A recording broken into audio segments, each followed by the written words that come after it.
SSC জিডির সহিত কেন্দ্রীয় এবং রাজ্য সরকারের বিভিন্ন পরীক্ষায় আসা নৌকা এবং স্রোত চ্যাপ্টারের একটা অত্যন্ত গুরুত্বপূর্ণ অঙ্কের ডিরেক্ট শর্ট ট্রিক নিয়ে তোমাদের সামনে উপস্থিত হয়েছি।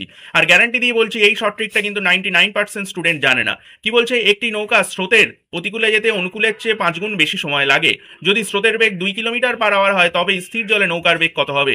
ডিরেক্ট শর্ট ট্রিক, নৌকার বেগ ইকুয়াল টু স্রোতের বেগ ইন্টু n+1/n-1। তাহলে স্রোতের বেগ কত? স্রোতের বেগ হচ্ছে 2 ইন্টু এন। কি এন হচ্ছে আসলে যত গুণ বেশি হয়েছে সেটাই হলো এন এর ভ্যালু। কত গুণ বেশি? 5 গুণ বেশি। তাহলে উপরে লিখবো 5+1, নিচে হবে 5-1। তাহলে অ্যাকচুয়ালি কত হচ্ছে? 2 গুণ উপরে হচ্ছে কত? 6, নিচে হচ্ছে 4। 6×2 = 12/4, মানে অ্যান্সার কত হবে? 3 কিলোমিটার/আওয়ার। এই অঙ্কটা বুঝতে পারলে পরের অঙ্কটা নিজেরা করে কমেন্ট বক্সে অ্যান্সার জানাও। আর এখনো পর্যন্ত যারা আমার ম্যারাথনগুলো ভিজিট করনি এসএসসি জিডি 2026 এক্সামের জন্য, অলরেডি 3টে ম্যারাথন কিন্তু আপলোড হয়ে গেছে। ট্রেন, সময় দূরত্ব গতিবেগ এবং লাক্ষতি। সেই ম্যারাথনগুলোর ক্লাসের লিঙ্ক এই ভিডিওর নিচে এবং ডেসক্রিপশন বক্সে দিয়ে দিয়েছি, সবাই দেখে নাও।